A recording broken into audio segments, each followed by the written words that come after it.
ವೀಕ್ಷಕರಿಗೆ ನಮಸ್ಕಾರ. ನಮ್ಮ ಜೀವನದಲ್ಲಿ ಮಮಕಾರ ಅನ್ನೋದಿಲ್ಲದೆ ಹೋದರೆ ಆಗೋದೇ ಇಲ್ಲ. ಅಹಂಕಾರ ಮತ್ತು ಮಮಕಾರ ಈ ಎರಡೂ ಕೂಡ ಒಟ್ಟೊಟ್ಟಿಗೆ ಹೋಗುವಂಥದ್ದು. ಅಹಂ ಅಂದರೆ ನಾನು, ಮಮ ಅಂದರೆ ನನ್ನದು.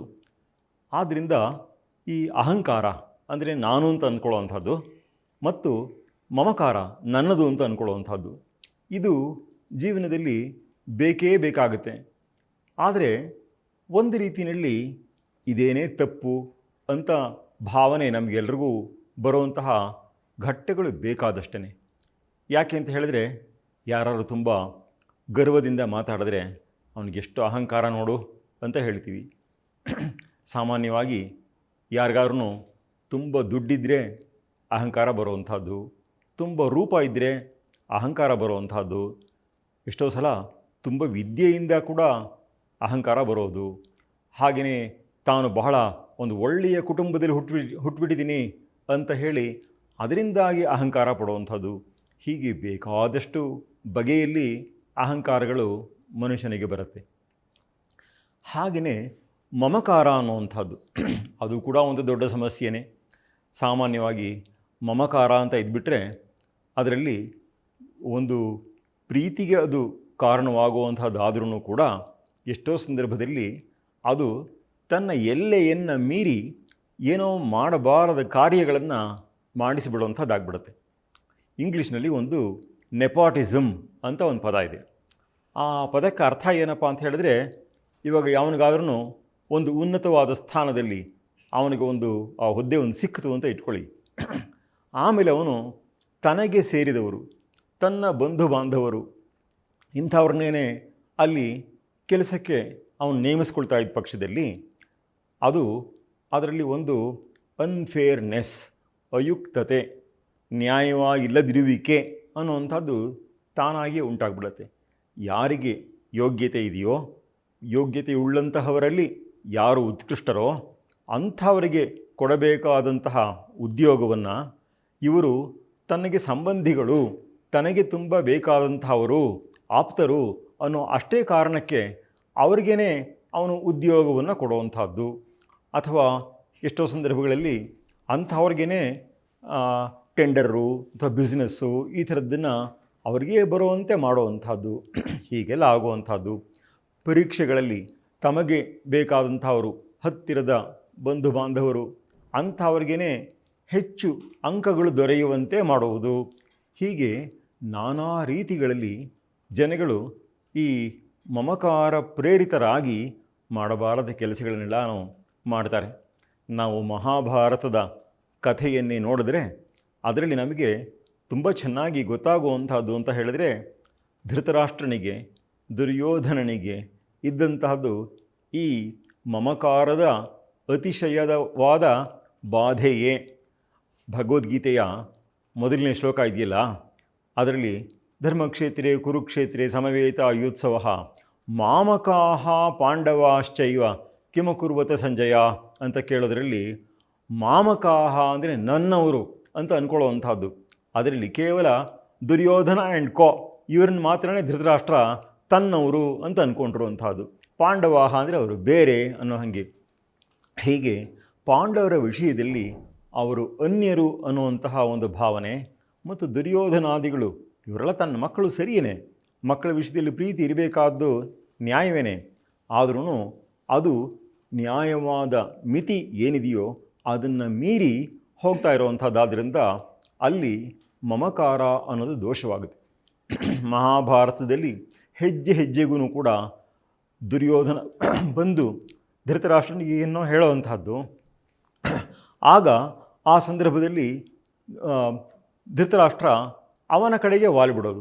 ಅದಕ್ಕೆ ಮೊದಲು ವಿದುರ ಬಂದು ಅವನಿಗೆ, ನೋಡಪ್ಪ, ಇದು ನ್ಯಾಯ, ಇದು ನ್ಯಾಯವಲ್ಲ, ಇದು ಧರ್ಮ, ಇದು ಧರ್ಮವಲ್ಲ, ಇದು ಸರಿ, ಇದು ತಪ್ಪು, ಎಷ್ಟೆಲ್ಲ ವಿವರಣೆಯನ್ನು ಕೊಟ್ಟಿದ್ರೂ ವಿದುರ ಹೇಳ್ತಾ ಇರೋಷ್ಟು ಹೊತ್ತು ಧೃತರಾಷ್ಟ್ರ, ಹೌದು ವಿದುರ, ನೀ ಹೇಳೋದು ತುಂಬ ನ್ಯಾಯವಾಗಿದೆ, ಇದು ತುಂಬ ಒಳ್ಳೆಯದು ಅಂತ ವಿದುರ ಹೇಳಿದ್ದನ್ನು ಕೊಂಡಾಡಿದ್ದಾನೆ, ಅದಕ್ಕೆ ಸಂತೋಷಪಟ್ಟಿದ್ದಾನೆ, ತಾನು ಹಾಗೆ ಮಾಡಬೇಕು ಅಂತ ಅಂದ್ಕೊಂಡಿರ್ತಾನೆ.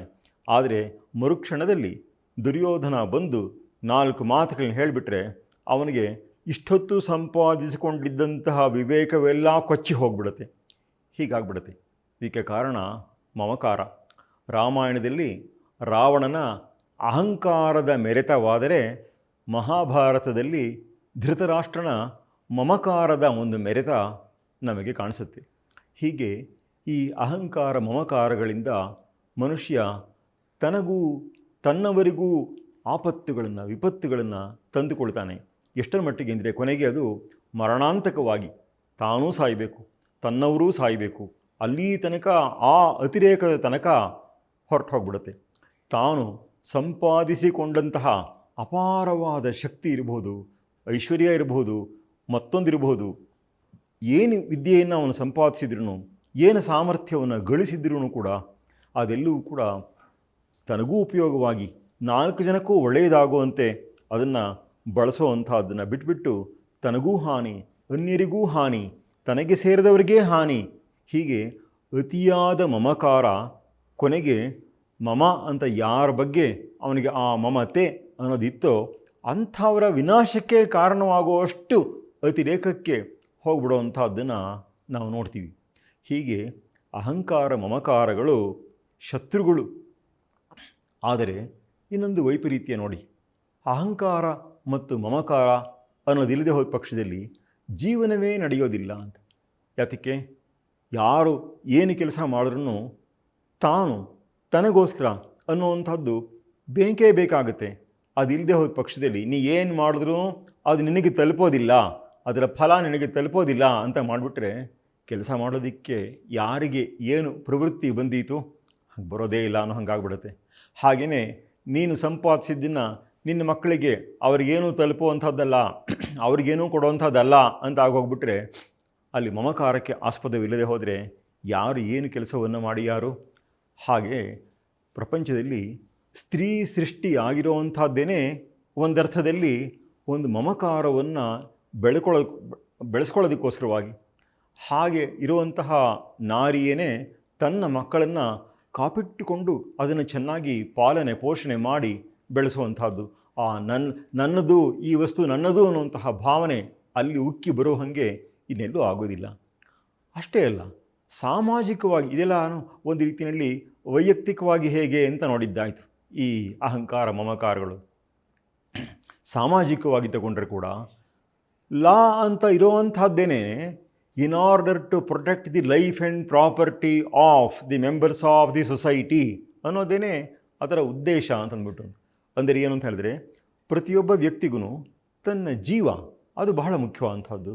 ಮತ್ತು ಅವನು ಏನು ಗಳಿಸಿದಾನೋ ಅದು ಅವನಲ್ಲೇ ಉಳಿಯುವಂತೆ, ಬೇರೆಯವರು ಕದ್ದುಕೊಂಡು ಹೋಗೋಕ್ಕಾಗದೇ ಇರುವಂತೆ ವ್ಯವಸ್ಥೆ ಮಾಡುವಂಥದ್ದೇನೆ ರಾಜಕೀಯದ ಅಥವಾ ಕಾನೂನಿನ ಒಂದು ಜವಾಬ್ದಾರಿ.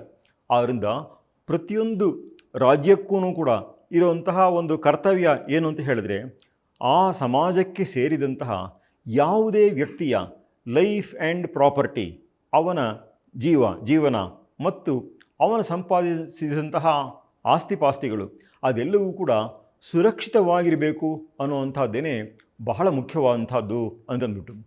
ಹಾಗೆ ಈಗ ಹೊಸದಾಗಿ ಕೇಂದ್ರ ಸರ್ಕಾರ ಒಂದು ಕಾನೂನನ್ನೇ ತರ್ತಾ ಇದೆ. ಅದರಲ್ಲಿ ಯಾರಾದ್ರೂ ಸ್ಟ್ರೈಕು ಈ ಥರದ್ದು ಏನಾದ್ರು ಮಾಡಿದ್ರೆ ಹಾಗಾಗಿದ್ದ ಪಕ್ಷದಲ್ಲಿ ಅದರಿಂದ ಏನಾದ್ರೂ ಡ್ಯಾಮೇಜ್ ಆದರೆ ಅವರೇ ತುಂಬಿಕೊಡ್ಬೇಕು ಸರ್ಕಾರಕ್ಕೆ ಅಂತಂದ್ಬಿಟ್ಟು ಅದಕ್ಕೆ ಡಬ್ಬಲ್ ಅವ್ರ ಹತ್ರ ಕಲೆಕ್ಟ್ ಮಾಡಬೇಕು ಅನ್ನೋವಂಥದ್ದು.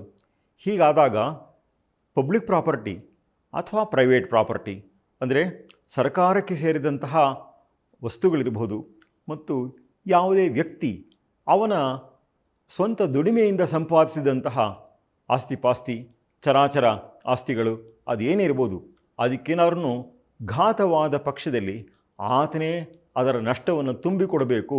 ಅಥವಾ ಅದನ್ನ ಎಷ್ಟು ನಷ್ಟವನ್ನು ಅವನು ಉಂಟು ಮಾಡಿದಾನೋ ಅದಕ್ಕೆ 2ರಷ್ಟನ್ನು ಕಟ್ಟತಕ್ಕದ್ದು ಅಂಥವನಿಗೆ ಇಂತಹ ಕಠಿಣ ಶಿಕ್ಷೆ ಅನ್ನೋದನ್ನು ಸರ್ಕಾರ ಒಂದು ಕಾನೂನಾಗಿ ತರಬೇಕು ಅಂತಂದ್ಬಿಟ್ಟು ಹೊರಟಿರುವಂಥದ್ದು ಬಹಳ ನ್ಯಾಯವೇ ಆಗಿದೆ.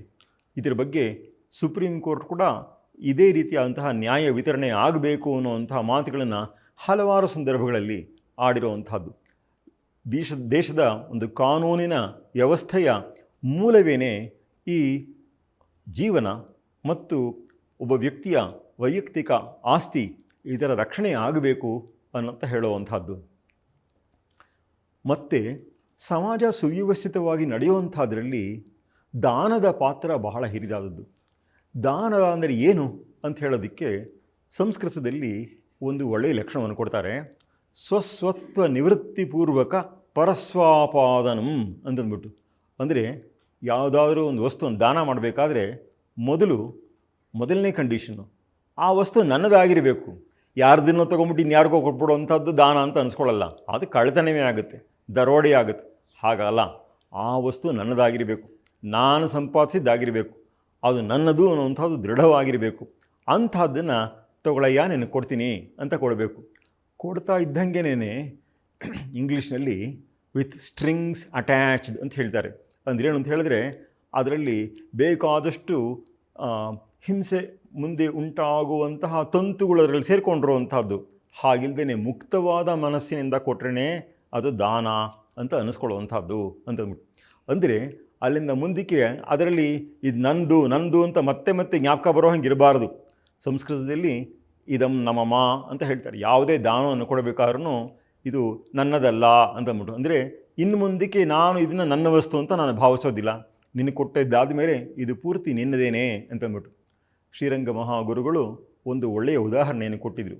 ನಮ್ಮತನದ ಅಂಟನ್ನು ಇನ್ನೂ ಅದಕ್ಕೆ ಅಂಟಿಸಿಟ್ಟು ಒಂದು ದಾನವನ್ನು ಕೊಟ್ಟ ಪಕ್ಷದಲ್ಲಿ ಅದು ದಾನ ಅಂತ ಅನ್ನಿಸ್ಕೊಳ್ಳೋದೇ ಇಲ್ಲ ಅಂತ ಹೇಳಿ ಒಂದು ಸಣ್ಣ ಉದಾಹರಣೆ ಏನು ಅಂದರೆ, ಕೈಗೆ ಒಂದಿಷ್ಟು ಗೋಂದು ಅದು ಅಂಟ್ಕೊಂಡಿರುವಂತಹ ಬೆರಳಿನಿಂದ ಒಂದು ಪೇಪರ್ನ ಇನ್ನೊಬ್ಬರಿಗೆ ಕೊಡಪ್ಪ ಅಂತ ಹೇಳಿ ಅವರು ಕೊಡಿಸಿದ್ರು.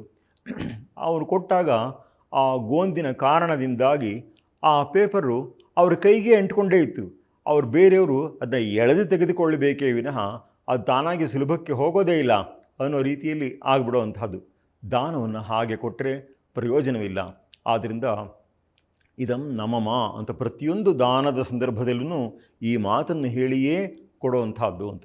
ಸಂಸ್ಕೃತದಲ್ಲಿ ಒಂದು ಮಾತಿದೆ, ಏನಪ್ಪ ಅಂತ ಹೇಳಿದ್ರೆ, ನಮಗೆ ಬಂಧಕ್ಕೆ ಮತ್ತು ಮೋಕ್ಷಕ್ಕೆ ಎರಡಕ್ಕೂ ಕಾರಣ ಈ ಮಮ ಅನ್ನುವಂಥದ್ದರ ಭಂಗಿ ಅಂತಂದ್ಬಿಟ್ಟು. ಏನಂತ ಹೇಳಿದ್ರೆ, ಮಮೇತಿ ಬದ್ಧತೆ ಜಂತು ನ ಮಮೇತಿ ವಿಮುಚ್ಯತೆ ಅಂತಂದ್ಬಿಟ್ಟು. ಎಲ್ಲಿ ನಾವು ಮಮ ಅಂತ ಅಂದ್ಕೊಳ್ತಾ ಇರ್ತೀವೋ ಅಲ್ಲಿ ಬಂಧನ ಅನ್ನೋದು ಉಂಟಾಗುತ್ತೆ. ನ ಮಮ ಅಂತ ಹೇಳಿ ಯಾವಾಗ ಕೊಡ್ತೀವೋ ಆವಾಗ ಒಂದು ಮೋಕ್ಷ ಅನ್ನೋದು ಉಂಟಾಗುತ್ತೆ ಅಂತ. ಅಂದರೆ ಒಂದು ಬಿಡುಗಡೆ ಅನ್ನುವಂಥದ್ದು ಉಂಟಾಗುತ್ತೆ ಅಂತ. ಹಾಗೆ ಹೆಜ್ಜೆಗೂ ನಾವು ಮಮ ಅಂತ ಅಂದ್ಕೊಳ್ತಾ ಇರೋವಂಥದ್ದು ನಮಗೆ ಒಂದು ಬಂಧನವನ್ನೇ ಉಂಟು ಮಾಡುತ್ತೆ. ಮತ್ತು ಬಿಡುಗಡೆ ಬೇಕು ಅಂತ ಹೇಳಿದ ಪಕ್ಷದಲ್ಲಿ ಇದು ನಮಮ ಅಂತ ಹೇಳಿ ನಾವು ಮುಕ್ತವಾದ ಮನಸ್ಸಿನಿಂದ, ಪೂರ್ಣವಾದ ಒಂದು ಹೃದಯದಿಂದ ಅದನ್ನು ಮತ್ತೊಬ್ಬರಿಗೆ ಕೊಡುವಂಥದ್ದು. ಯಾರಲ್ಲಿ ನಮಗೆ ಒಂದು ಪ್ರೀತಿ ಇದೆಯೋ ಅಂಥವರಿಗೆ ಕೊಡುವಂಥದ್ದು ಅಂತ. ಭಗವದ್ಗೀತೆಯಲ್ಲಿ ದಾನವನ್ನು ಸಾತ್ವಿಕ, ರಾಜಸ, ತಾಮಸ ಅಂತ ಎಲ್ಲ ಹೇಳಿ ವಿಭಾಗ ಮಾಡಿ ಕೊಡುವಂಥದ್ದಿದೆ. ಹೀಗೆ ಈ ಅಹಂಕಾರ ಮತ್ತು ಮಮಕಾರ ಇವುಗಳ ತತ್ವವನ್ನು ನಾವು ಅರಿಯಬೇಕಾದದ್ದು ಬಹಳ ಮುಖ್ಯವಾಗಿದೆ. ಇದನ್ನು ಗಮನಿಸಿ ನಮ್ಮ ಪ್ರವೃತ್ತಿಗಳನ್ನು ಇಟ್ಟುಕೊಳ್ಳೋಣ. ನಮಸ್ಕಾರ.